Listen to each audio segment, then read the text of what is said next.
This is my controller for Bitwig. I think it can be adapted to quite a few other DAW, but I haven't really looked into it. I now use Bitwig almost exclusively.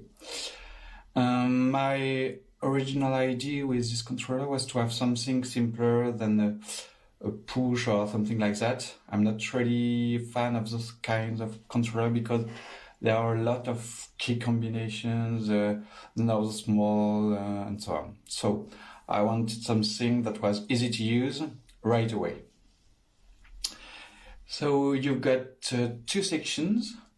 The mix section here with the colors and track name carried over. If I change them in Bitwig, sorry, the change is immediate on the controller. Okay, so you have three modes in these sections. Double click here and you have the volume mode. So it's simple. Each knob controls the volume of each track. Here you have the panorama mode. And here's the track mode. With the track mode, with the selected track, you have on this knob the volume, here the panorama, and here is the sends. And you can select the track with pressing the encoders, or you can use the screens. It's a touch screen, and you have a little view meter here too, so it's useful. And you have the devices section over here. It's the most important section for me. You have two lines. On the first line you have all the plugins of the selected track, and on the second line you have the different parameter pages, and you can change the pages by pressing the knob, but in use I prefer to use touch. I think it's better this way. And then you can use the knobs to manage the different parameters. Yeah, you can switch from all the plugins. This is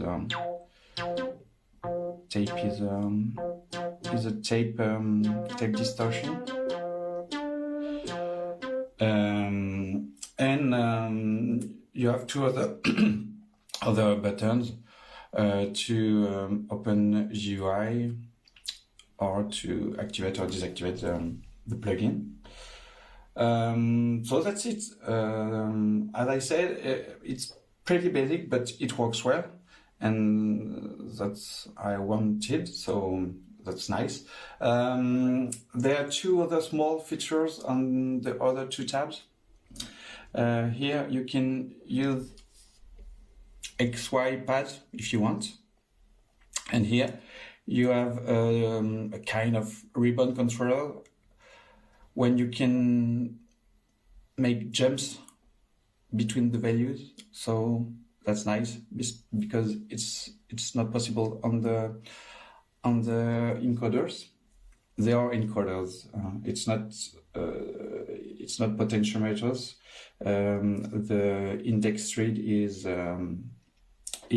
useless.